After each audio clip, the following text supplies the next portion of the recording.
Oh my gosh, it's so beautiful. These pink skies and reflection in the sea is just gorgeous, unusual. Such a scorching hot day today as well. And is it because we've got clear skies, no pollution, no chemtrails? It's just gorgeous. So, what to share with you this evening? It's 26th of May. I think we're still in lockdown. So, prayers for people who are suffering and who've lost loved ones. So much confusion about so many things. I'm so happy to know scriptural prophecy and know that Jesus Christ is returning very soon. Many signs are in place. And so I write about this, and my poems are all about that return and healing for all nations. And also look at the causes of pain. One good thing at this time is that most wars have ceased, I think, if not all. So that's a good thing. And so I'm going to share with you my poem, The War Sonnet, which is looking at really that, that sort of war and fighting and enmity. It's all about the hurts within, and how if we can process those hurts and turn them around from stress, pain and fear to love, and to work with understanding and reason in accord with the Messiah as the wonderful Counsellor for love, for that Prince of Peace, for the Twofold Peace within, with self and God and others. And this is all destined, so it will come to be. God does keep his promises, and let's not forget, God is love. And love is not a cortisol stress hormone, and love will always steer us away from those cortisol stress hormones. So, War Sonnet.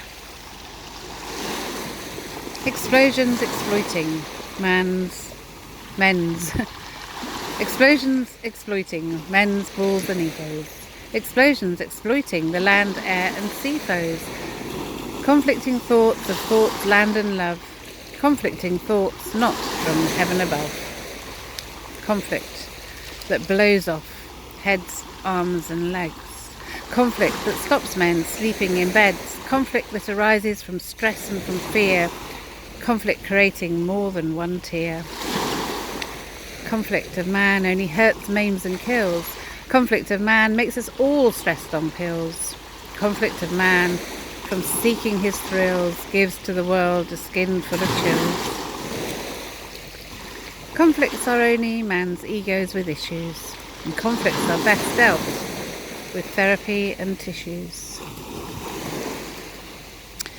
And the prophecy in Isaiah says that we will learn war no more.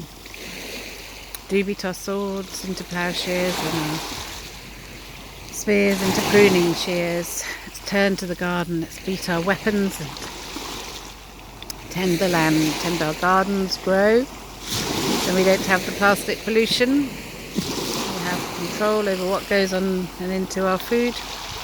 And life is more pleasant and joyful when we can have this time. Because I think many of us are learning during this lockdown time. I have a go at growing many things, but most of the time I plant things and then I don't have the time to look after them properly, so it's a bit hit and miss. But already I've had some lovely radish in the lockdown time that I planted from seed, and it's grown, and chard, and the lettuce is growing, and my tomatoes, I've picked out the little bits that I usually don't manage to. So maybe I'll get tomatoes this year. Yeah. Oh, and I'm running out of time. So, a vision of the healing light of love from God, from the New Jerusalem, to have the courage and the faith to seek the happiness and peace, to overcome the wrestlings and conflicts, to be able to forgive, to adhere to the process of love, and to be kind, for the positive reward, the endorphin love released in us, for that anandamide bliss, for heaven on earth, where we can tolerate others, where we can trust others, and all through truth. Only our truth will set us free.